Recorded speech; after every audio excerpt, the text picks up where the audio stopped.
রোজের একঘেয়েমিতে মন ক্লান্ত, একটুখানি মুক্ত বাতাস পেতে চান, উইকেন্ড বা হাতে 2 দিন ছুটি রয়েছে, তাহলে কলকাতার কাছে ঘোরার একটা ভালো অপশন হতেই পারে শান্তিনিকেতন।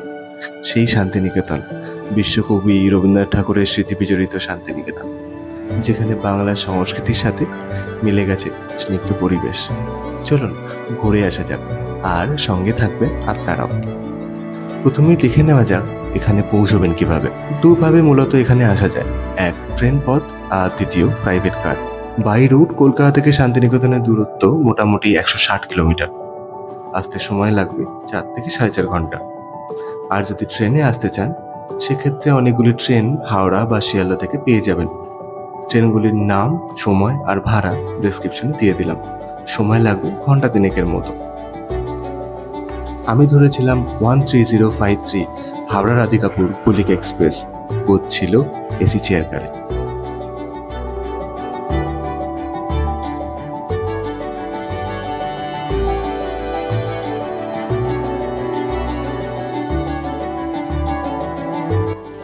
এই ট্রেন আমাকে বোলপুর শান্তিনিকেতনে পৌঁছে দিল 11:40-এ।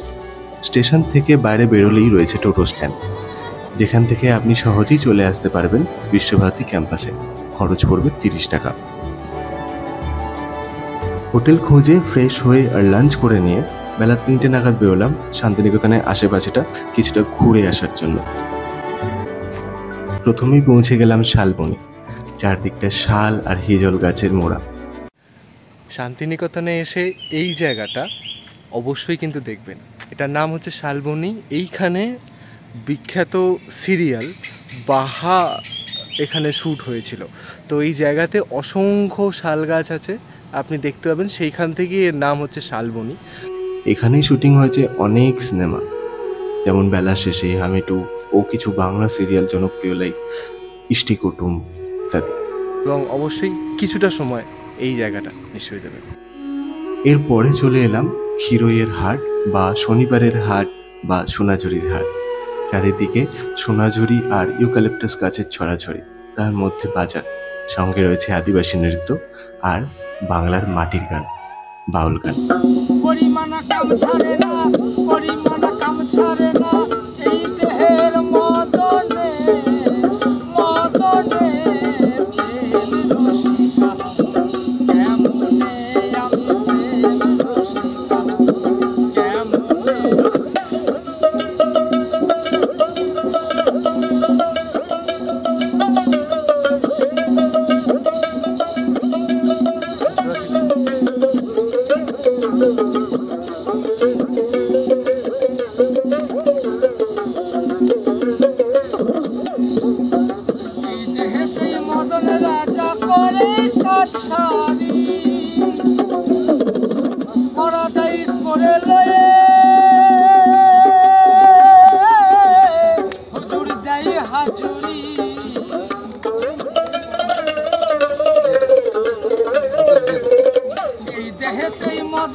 মদন সে দুষ্ট ভারী, তারে দাও তবিলদারি।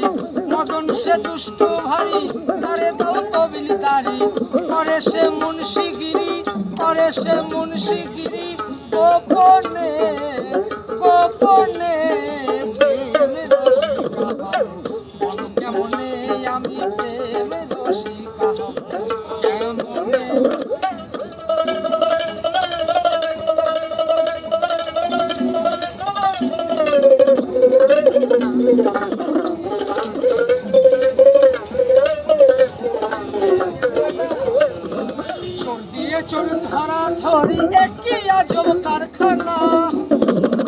আমি যা জিজ্ঞাসা করি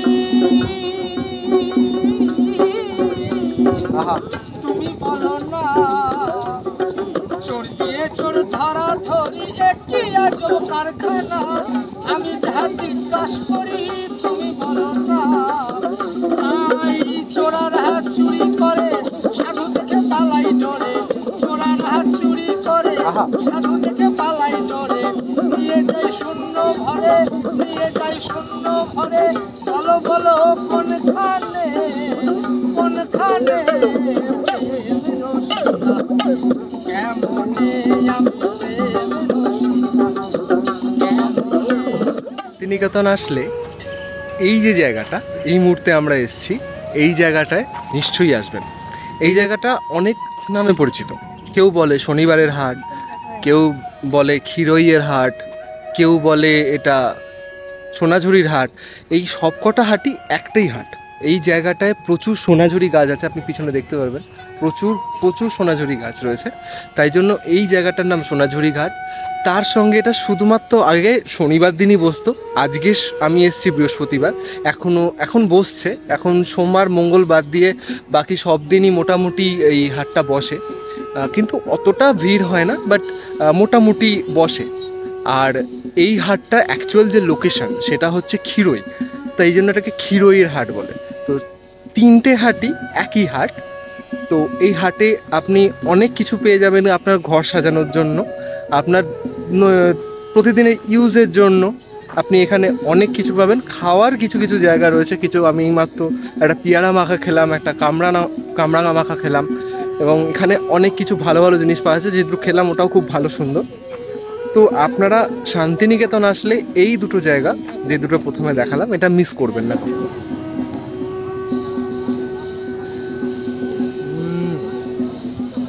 আপনারা এই ক্ষীরইয়ের হাট আসলে এই রাবড়িটা নিশ্চয়ই করে টেস্ট করবেন, মাস্ট হ্যাভ। এটা পুরোপুরি দুধের সর দিয়ে তৈরি, এবং এই জিনিসটা শুধুমাত্র এখানেই পাওয়া যায়, এর জন্য এই জায়গাটা বিখ্যাত। সুতরাং এইটা না খেলে আপনার এখানে আসা বৃথা। তো আমি খাচ্ছি, আপনারা নিশ্চয়ই খাবেন আসলে। সোনাঝুরির হাট উপভোগ করার পর চলে আসুন 34 ফুট বুদ্ধ মূর্তি দেখতে। এই জায়গাটা এখনও আন্ডার কনস্ট্রাকশন রয়েছে, আশা করছি আপনারা আসার আগে কমপ্লিট হয়ে যাবে।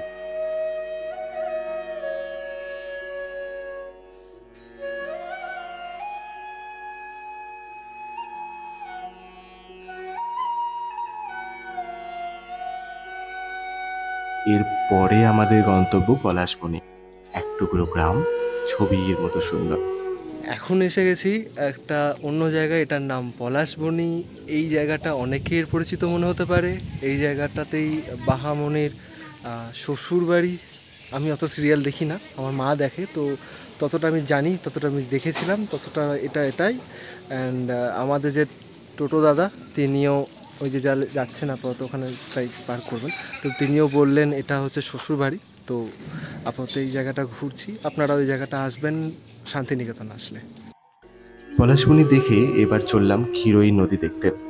জল খুব একটা নেই, সেটাও থাকে না গরমকালে। ক্ষীরই নদী দেখে চলে এলাম ইনফ্যান্ট জেসাস চার্চে। এই চার্চে খুব একটা পর্যটক আসেন না। চার্চটা কিন্তু বেশ সুন্দর, চারিদিক খুব পরিষ্কার না হলেও যীশুখ্রিস্টের জীবনের নানান কাহিনীর বেশ কিছু মূর্তির দ্বারা সুন্দর করে ফুটিয়ে তোলা রয়েছে। তবে চার্চের মেন গেটটা ক্রস করে ভিতরে ঢুকলে পরিবেশ একদম পরিষ্কার আর শান্ত। আমরা যে সময় চার্চে পৌঁছেছিলাম তখন চার্চ বন্ধ হয়ে যাওয়ায় আমরা বাইরে থেকেই দেখে চলে এসেছি। শান্তিনিকেতন আসলে দাদার সাথে নিশ্চয়ই ঘোরো, আমি তো খুব সুন্দর ঘুরছি, এবং আমিও রেকমেন্ড করবো তোমরা আসো, তোমরা ঘোরো। অ্যান্ড দাদার নাম্বার আমি ডিসক্রিপশন বক্সেও দিয়ে দিচ্ছি, কোনো অসুবিধা নেই, দাদা তোমাদের পুরো ঘুরিয়ে দেখাবে। আমার নাম গণেশ। শান্তিনিকেতন যদি ঘুরতে হলে আসুন, ভালো করে ঘুরিয়ে দেবো। আমার নাম্বার হলো 9851232189। আমার আজকের দিনের শেষটা হলো রুটি আর তরকা দিয়ে। আসছে শান্তিনিকেতন ট্যুরের দ্বিতীয় পর্ব।